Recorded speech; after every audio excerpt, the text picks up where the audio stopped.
तो दोस्तों आज हम फिर से आपके लिए लेकर आए हैं आज दिन भर की सभी ताजा बड़ी खबरें फटाफट इस वीडियो में आपको बताने वाले हैं। तो वीडियो को अंत तक जरूर देखें। अगर आप भी चाहते हैं कि तबलीग की जमात पर मीडिया द्वारा लगाए गए गंभीर आरोप फर्जी और गलत हैं तो हमारी वीडियो को लाइक करके अपना समर्थन। इसी बीच बढ़ते दोस्तों अगली बड़ी खबर की ओर। तो तबलीग की जमात के नेता मौलाना मोहम्मद साद के बेटे की बड़ी मुश्किलें, क्राइम ब्रांच ने 2 घंटे करी पूछताछ। जी हां दोस्तों, आपको बता दें कि दिल्ली पुलिस की क्राइम ब्रांच ने तबलीग की जमात के प्रमुख मौलाना साद के बेटे से 2 घंटे आज पूछताछ की है। यह पूछताछ क्राइम ब्रांच के ऑफिस में हुई है। दिल्ली पुलिस के अधिकारियों ने मरकज बिल्डिंग में आने जाने वालों की व्यवस्था करने वाले 20 लोग की जानकारी ली है। हिंदुस्तान टाइम में छपी खबर के अनुसार निजामुद्दीन मरकज के 20 लोग यहां आने जाने वाले जमातियों की व्यवस्था से जुड़े हैं और केस दर्ज होने के बाद से ही गायब है। इन लोगों के बारे में पुलिस को ट्रैवल एजेंट से पूछताछ के दौरान जानकारी मिली कि यही 20 लोग मरकज में आने जाने वाले विदेशी जमातियों की सारी व्यवस्था देखते हैं। मौलाना साद का बीच वाला बेटा मरकज की गतिविधियों में ज्यादा सक्रिय है,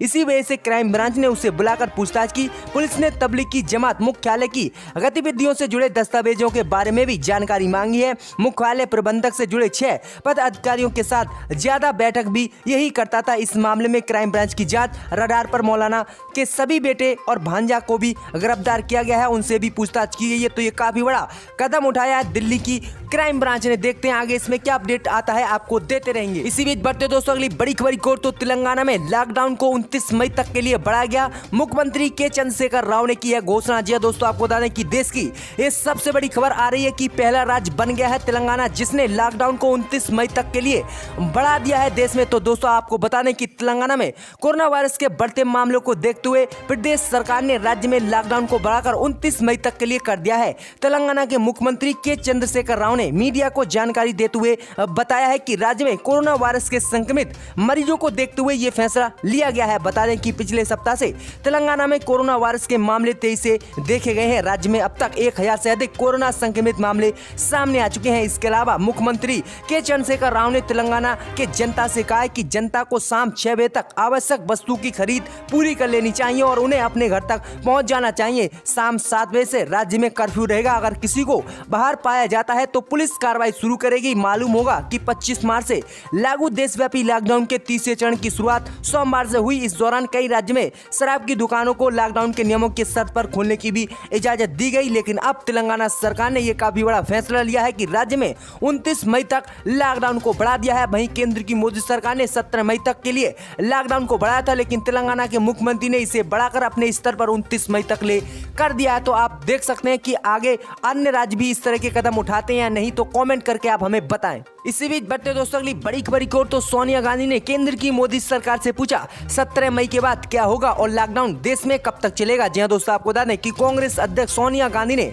आज लॉकडाउन की अवधि का आकलन करने के लिए कांग्रेस शासित राज्य के मुख्यमंत्रियों के साथ वीडियो कॉन्फ्रेंसिंग में बात की है। इसमें उन्होंने केंद्र की मोदी सरकार से पूछा है कि 17 मई के बाद क्या होगा और लॉकडाउन देश में कब तक चलेगा। उन्होंने पूछा कि भारत सरकार ये तय करने के लिए कौन सा मापदंड अपना रही है कि देश में लॉकडाउन कितना लंबा और चलेगा। वहीं आपको बता दें कि बैठक में उनकी बात का समर्थन करते हुए पूर्व प्रधानमंत्री मनमोहन सिंह ने कहा कि जैसे कि सोनिया जी ने कहा कि हमें यह जानने की जरूरत है कि लॉकडाउन 3 के बाद क्या होगा। किसानों को लेकर सोनिया गांधी ने कहा कि हम अपने किसानों को, खासकर पंजाब और हरियाणा के किसानों को धन्यवाद करते हैं जिन्होंने तमाम दिक्कतों के बावजूद गेहूं की शानदार उपज पैदा करते हुए खाद्य सुरक्षा सुनिश्चित की है। वहीं सुरजेवाला के अनुसार बैठक में राजस्थान के मुख्यमंत्री अशोक गहलोत ने कहा कि जब तक व्यापक प्रोत्साहन पैकेज नहीं दिया जाएगा सरकार की तरफ से तब तक राज्य और देश कैसे चलेगा। हमें 10,000 करोड़ रुपए के राजस्व का नुकसान हुआ है। राज्य ने प्रधानमंत्री से पैकेज के लिए लगातार आग्रह किया है, लेकिन हमें अब तक भारत सरकार से कुछ नहीं पता चला है। पंजाब के मुख्यमंत्री अमरिंदर सिंह ने कहा कि दिल्ली में बैठे लोग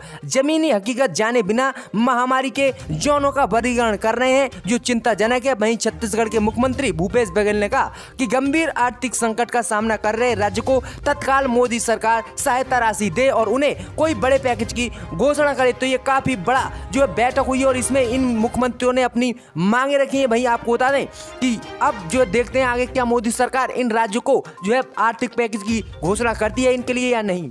इसी बीच बढ़ते दोस्तों अगली बड़ी खबर की ओर। तो हंदवाड़ा शहीदों का बदला लेने को शिवसेना ने की मोदी सरकार से मांग, कहा फिर से की जाए सर्जिकल स्ट्राइक। जी दोस्तों, आपको बता दें कि शिवसेना ने कश्मीर के हंदवाड़ा में आतंकियों के साथ मुठभेड़ के दौरान शहीद हुए सुरक्षा बलों के 5 जवानों का बदला लेने के लिए बिना शोर मचाए पाकिस्तान पर सर्जिकल स्ट्राइक की जानी चाहिए, ऐसा मोदी सरकार से मांग की है। शिवसेना ने कहा कि बहादुर सैनिकों को अपनी ही धरती पर मार दिया गया और ये ऐसे समय में हुआ है जब केंद्र में मजबूत और बेहद देशभक्त सरकार है। वहीं आपको बता दें कि उन्होंने कहा कि इसका बदला जो है सर्जिकल स्ट्राइक से लिया जाना चाहिए। वहीं मोदी सरकार से जो है शिवसेना ने मांग की है कि पाकिस्तान पे फिर से सर्जिकल स्ट्राइक की जानी चाहिए और इन जवानों का बदला हमें लेना चाहिए। तो ये काफी बड़ा बयान दिया है शिवसेना ने।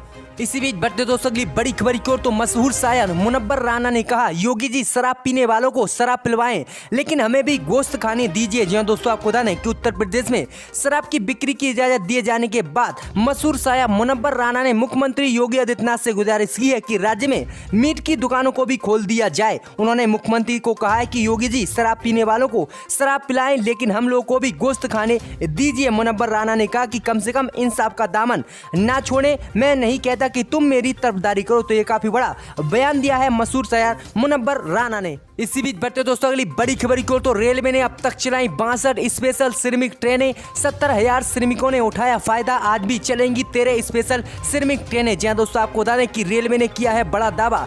श्रमिक एक्सप्रेस ट्रेनों से अब तक करीब 50,000 लोग पहुंच चुके हैं अपने घर। वहीं आपको बता दें कि राजस्थान से 1100 यात्रियों को लेकर पश्चिम बंगाल पहुंची विशेष ट्रेन। फूलों से किया गया राज्य में स्वागत। तो यह काफी बड़ा रेलवे ने किया है काम। इसी बीच बढ़ते दोस्तों अगली बड़ी खबर की ओर। तो जम्मू कश्मीर की पूर्व मुख्यमंत्री महबूबा मुफ्ती की नजरबंदी 3 महीने तक मोदी सरकार ने और बढ़ाई। अमर अब्दुल्ला बोले फैसला है निर्दलीय। जी दोस्तों, आपको बता दें कि जम्मू कश्मीर के पूर्व मुख्यमंत्री महबूबा मुफ्ती की नजरबंदी 3 महीने तक के लिए और बढ़ा दी गई है। पीडीपी प्रमुख महबूबा मुफ्ती पिछले साल अगस्त से पीएसए के तहत हिरासत में मोदी सरकार ने ली थी, क्योंकि जम्मू कश्मीर से अनुच्छेद 370 जब से हटा था तो वहां के सभी मुस्लिम नेताओं को मोदी सरकार ने पीएसए के तहत हिरासत में लिया था और सभी को नजरबंद कर दिया था। वहीं आपको बता दें कि जिला प्रशासन की ओर से पीएसए खत्म होने के कुछ घंटे पहले ही महबूबा को उनके घर पीएसए बढ़ाए जाने का आदेश सौंपा गया है। पूर्व मुख्यमंत्री तथा नेका उपाध्यक्ष उमर अब्दुल्ला ने पीएसए की अवधि बढ़ाए जाने को निर्दलीय मोदी सरकार के फैसले को बताया है। उन्होंने ना तो कुछ किया और ना ही कुछ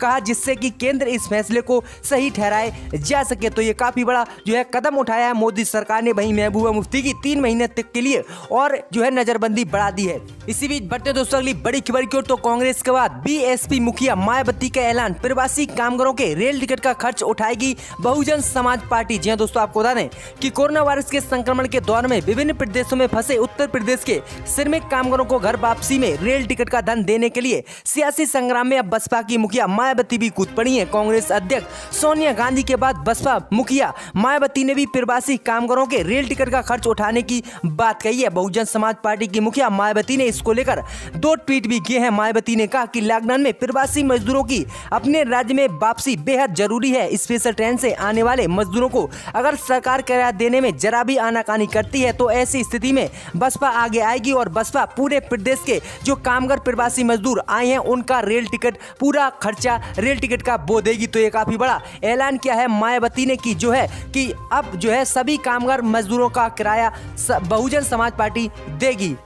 इसी बीच बढ़ते दोस्तों अगली बड़ी खबर की ओर। तो यूपी में आने और जाने के लिए अब करना होगा आपको रजिस्ट्रेशन। योगी सरकार ने शुरू किया पोर्टल। जी दोस्तों, आपको बता दें कि उत्तर प्रदेश की योगी सरकार ने राज्य के बाहर फंसे प्रवासियों की वापसी के लिए खास पोर्टल की आज शुरुआत की है। यही नहीं, जो लोग दूसरे राज्यों में फंसे हैं या फिर यूपी से अपने राज्य जाना चाहते हैं वो इस पोर्टल के जरिए अपना रजिस्ट्रेशन करा सकते हैं। जन सुनवाई पोर्टल यानी जनसुनवाई.up.nic.in में रजिस्ट्रेशन की प्रक्रिया आज से शुरू हो गई है। वहीं आपको बता दें कि कोरोना आपदा के बीच उत्तर प्रदेश के मुख्यमंत्री ने यह काफी बड़ा कदम उठाया है। वहीं प्रवासी मजदूरों के लिए यह खास तौर से पोर्टल बनाया गया है। इस पर आप अगर उत्तर प्रदेश में आना चाहते हैं या उत्तर प्रदेश से जाना चाहते हैं तो आप इस पर जाके अपना रजिस्ट्रेशन कराएं, अपना आधार कार्ड दें, उसके बाद आपको आपके राज्य ट्रेन या बसों के द्वारा भेज दिया जाएगा। तो ये अगर आप भी उत्तर प्रदेश में फंसे हुए हैं या कहीं किसी अन्य राज्य में फंसे हुए हैं तो आप इस पोर्टल पर जाकर अपना रजिस्ट्रेशन कराकर अपने राज्य पहुंच सकते हैं। वहीं राज्य सरकारें आपकी पूरी मदद करेगी। तो ये काफी बड़ा कदम उठाया है योगी आदित्यनाथ ने। इसी बीच बढ़ते दोस्तों अगली बड़ी खबर की ओर तो दिल्ली सरकार ने 2.2 लाख कर्मचारियों पेंशन भोगियों के महंगाई भत्ते पर लगाई रोक। जी हां दोस्तों, आपको बता दें कि दिल्ली सरकार ने अपने करीब 2.2 लाख कर्मचारियों और पेंशन भोगियों के महंगाई भत्ते को बढ़ाने पर जुलाई 2021 तक रोक लगा दी है। दिल्ली सरकार के मंत्री सत्येंद्र जैन ने आज कहा कि डीए और डीआर के फैसले में केंद्र सरकार की गाइडलाइन को फॉलो किया गया है। दिल्ली वित्त विभाग ने केंद्र सरकार के इस तरह के आदेश का समर्थन करते हुए नई गाइडलाइन जारी की है। वहीं आपको बता दें कि दिल्ली सरकार ने वित्तीय घाटे को रिकवर करने और अर्थव्यवस्था को पटरी पर लाने के लिए दिल्ली सरकार ने अपने सभी विभागों के खर्च में कटौती करने का आदेश दिया है। इससे पहले केंद्र सरकार भी इसी तरह का फैसला ले चुकी है। तो ये काफी बड़ा फैसला लिया है दिल्ली सरकार ने और सभी अपने कर्मचारियों और पेंशन भोगियों के महंगाई भत्ते पर रोक लगा दी है। इसी बीच बढ़ते दोस्तों अगली बड़ी खबर की ओर तो कांग्रेस ने सुशील मोदी के खिलाफ दर्ज कराई शिकायत, लीगल नोटिस भी भेजा। जी हां दोस्तों, आपको बता दें कि बिहार के उप मुख्यमंत्री सुशील कुमार मोदी के खिलाफ कांग्रेस ने पुलिस में शिकायत दर्ज कराई है और लीगल नोटिस भी भेजा है। कांग्रेस ने यह शिकायत सुशील कुमार मोदी के उस आरोप के बाद कराई है जिसमें उन्होंने कहा था कि मुख्यमंत्री राहत कोष में कोरोना से लड़ने के लिए विपक्ष ने कोई मदद नहीं की है। दरअसल सुशील मोदी ने पिछले दिनों ट्वीट कर विपक्ष पर कोरोना के दौरान मदद नहीं करने का आरोप लगाया था। इसके बाद बिहार कांग्रेस ने डिप्टी सीएम सुशील मोदी के आरोप को गलत बताया और कानूनी नोटिस भेजा है। कांग्रेस नेता प्रेमचंद मिश्रा ने कहा कि हमने अपना वेतन दिया है कोरोना के खिलाफ लड़ाई में। उन्होंने कहा कि कई और विधायकों ने इस दौरान मदद की है लेकिन सुशील मोदी ने झूठा ट्वीट किया है। तो ये काफी बड़ा कदम उठाया है टेबल पर पैसे डाले गए थे। अब कौन उस वक्त यहाँ बैठा था वो अक्लमंद जानते हैं, मगर मैं दोहराना नहीं चाहता। मैंने ये भी देखा था 2006 में कि एक एमपी ने यहां पर आकर अपने फाइल्स डिप्टी स्पीकर पर फेंक दिए थे, वो भी हमने देखा था। और वो उस वक्त कौन थे हम जानते हैं, मगर ये जिम्मेदार